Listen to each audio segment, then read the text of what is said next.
Assalamualaikum Sobat Football United. Ringan amatiran ala gue. Bismillah. Michael Carrick sudah diresmikan sebagai interim coach bagi Manchester United sampai dengan akhir musim nanti. Tugas dari Michael Carrick ini tidak main-main menurut gue, untuk meloloskan Manchester United di posisi zona Eropa, mendapatkan tiket di kompetisi Eropa untuk musim depan. Persaingan sangat ketat di papan klasemen. Lalu juga bagaimana pertandingan pertama dari seorang Michael Carrick ini langsung ya, Manchester Derby menghadapi Manchester City di Old Trafford. Ujian yang sangat berat. Itu saja? Tidak. Pertandingan kedua pun juga tidak kalah beratnya. Akan menantang pimpinan klasemen saat ini, Arsenal, di Emirates, di London Utara. Juga merupakan ujian yang sangat berat. Michael Carrick ketika masuk ke Manchester United ini merubah lagi sistem bermain dari Manchester United yang sebelumnya bermain dengan 3 back, sekarang akan kembali bermain dengan 4 back. Tidak mudah menurut gue proses ini, walaupun para pemain Manchester United sebagian besar bahkan ya sempat bermain dengan situasi 4 back. Tapi apa yang terjadi 1 tahun lebih ini dengan Ruben Amorim, dia memproses lagi untuk mengimplementasikan dengan 3 back. Ada hal yang menurut gue harus diadaptasi kembali oleh skuad Manchester United.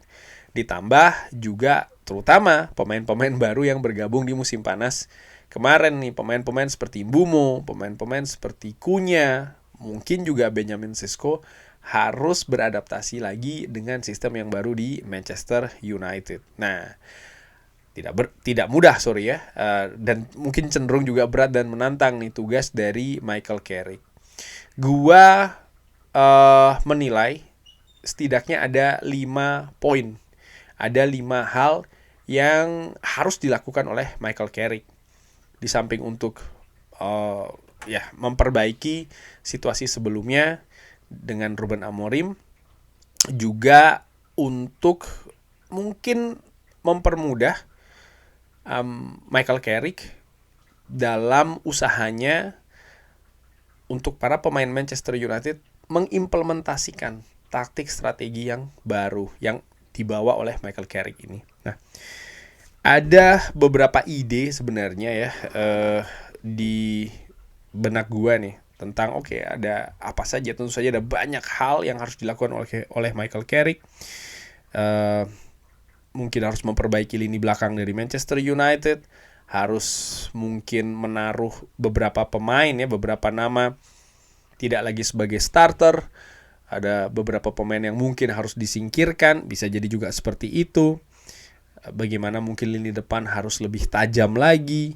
Bagaimana Manchester United harus bisa lebih mengontrol tempo, menaikkan fokus dan juga konsentrasi, harus bisa juga lebih memberikan support untuk lini depan Manchester United, utamanya striker di depan, mungkin Benjamin Sesko ataupun juga nama lainnya. Lalu ya harus dengan cepat mengintegrasikan pemain-pemain yang sebelumnya mungkin tidak masuk skema dari Ruben Amorim. Ada banyak hal menurut gue. Tapi dari banyak hal itu gue kerucutkan menjadi 5. Apa saja 5 itu? Nomor 1, hal yang penting menurut gue ya, yaitu soal mental karakter.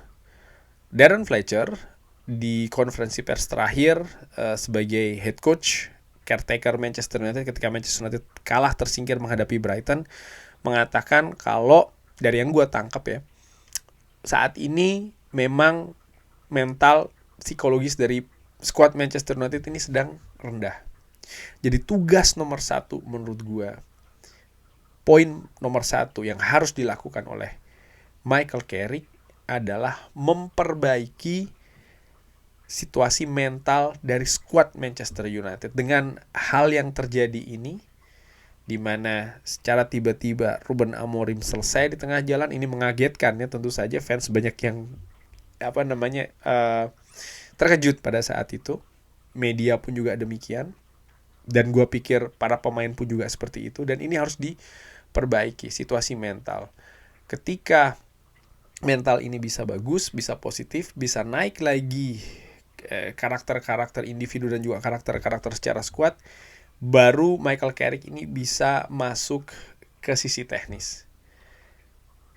Michael Carrick harus mendapatkan kepercayaan menurut gue, dan kepercayaan ini salah satu poin penting yang gue nilai di poin nomor 1, yaitu adalah harus bisa menaikkan mental dari skuad Manchester United.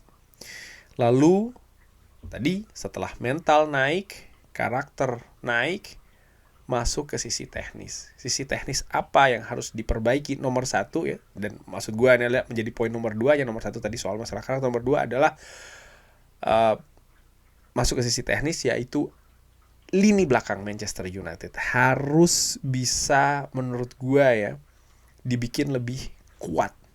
Ini terkait juga dengan fokus, konsentrasi di menit-menit krusial. Ini juga termasuk koordinasi. Manchester United dari 3 back ke 4 back harus bisa memiliki metode yang bagus dalam melatih dalam waktu singkat ini, supaya para pemain Manchester United ini juga bisa mengimplementasikan apa yang ingin dibangun oleh Michael Carrick. Dan Michael Carrick menurut gue tugas utamanya dari sisi teknis yaitu adalah memperbaiki lini belakang Manchester United. Kita lihat saat ini angka kebobolan dari Manchester United salah satu yang tertinggi bahkan dari beberapa tim yang ada di papan klasemen saat ini, dan ini merupakan perhatian utama. Kalau Manchester United ingin supaya bisa finish di peringkat yang lebih tinggi lagi, tidak ada jalan lain menurut gue. Lini belakang harus dibikin lebih kokoh, lebih kuat lagi. Jadi itu yang gue tulis sebagai poin nomor 2 ya, bahwa Michael Carrick harus bisa membuat lini belakang Manchester United lebih kuat lagi. Lalu nomor 3, Manchester United harus bisa lebih konsisten dalam mengontrol pertandingan.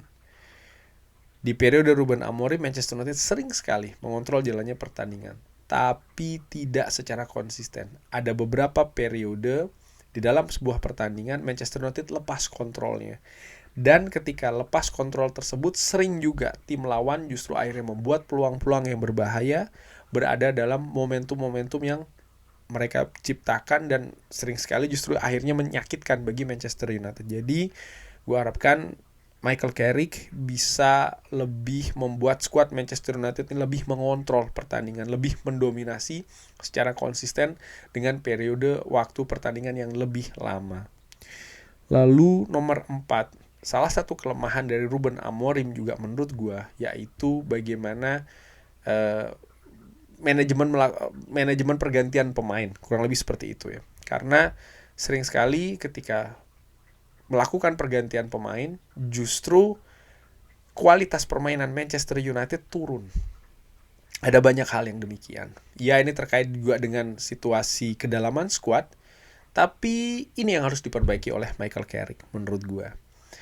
Bukannya justru menurun, gue harapkan justru ketika pergantian pemain itu dilakukan, justru menambah kualitas permainan di atas lapangan.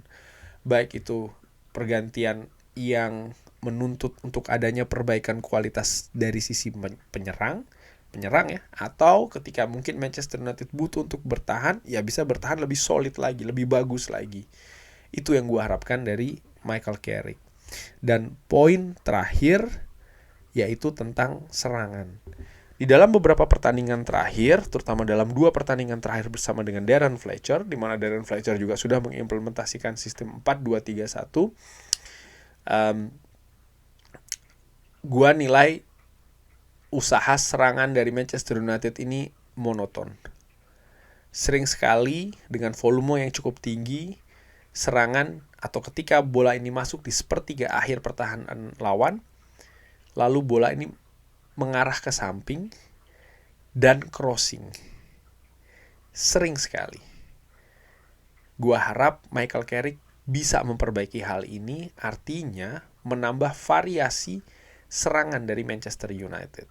Dia harus bisa menemukan sebuah sistem, metode mungkin ya, khusus untuk serangan Manchester United yang bisa bervariasi. Jadi tidak hanya monoton, menyerang dari sayap, lalu crossing, sayap lagi, crossing lagi, tapi juga melakukan kombinasi-kombinasi, melakukan pemain bisa diberikan arahan untuk bisa lebih melakukan penetrasi misalnya dari daerah tengah pertahanan lawan ya, dan lain-lain. Karena gue menilai dari skuad Manchester United yang ada saat ini, Manchester United ini punya harusnya ya kapasitas untuk melakukan variasi-variasi serangan yang lebih baik lagi. Bola-bola juga lebih cair lagi ketika masuk ke pertahanan dari lawan, sehingga peluang yang diciptakan bukan hanya dari satu sisi saja, dari sisi samping lalu crossing, tidak seperti itu, tapi juga bisa banyak sekali, dan ini dilakukan dengan konsisten. Jadi kurang lebih itu tadi ya. Jadi ada 5 hal yang menurut gue harus dilakukan oleh Michael Carrick. Dari 5 hal ini, gue pikir ini tidak akan, gimana ya, ini tidak bisa dilakukan dalam waktu singkat lah. 5 hal ini, walaupun hanya 5, gue pikir ini akan membutuhkan waktu yang agak panjang. Dan tantangan dari Michael Carrick, dia masuk di tengah musim. Jadi waktu untuk bisa melakukan hal ini juga sangat sempit. Tapi menurut gue, kalau 5 hal ini, 5 poin ini bisa diimplementasikan sambil waktu berjalan tentu saja, apalagi bisa dilakukan dalam waktu singkat ya, diperbaiki dalam waktu singkat, gue pikir Manchester United bisa. Atau paling tidak peluangnya semakin besar untuk bisa finish di zona Eropa. Kelima hal tersebut kalau gue ulangi, nomor 1 adalah memperbaiki mental squad. Lalu nomor 2 adalah membuat lini belakang Manchester United jauh lebih solid. Lalu nomor 3, Manchester United bisa mengontrol pertandingan untuk periode yang lebih lama. Lalu nomor 4, memperbaiki manajemen pergantian pemain. Dan nomor 5 adalah membuat variasi serangan yang lebih kaya, yang lebih banyak, tidak monoton ya, menurut gue seperti itu. Bagaimana menurut Sobat Football United? Dari 5 poin itu setuju, tidak setuju, atau ada poin lain yang ingin ditambahkan? Silakan drop di kolom komen. Terima kasih sudah menyaksikan. Jangan lupa like, sholat, dan juga subscribe. Wassalamualaikum warahmatullahi wabarakatuh. Thank you.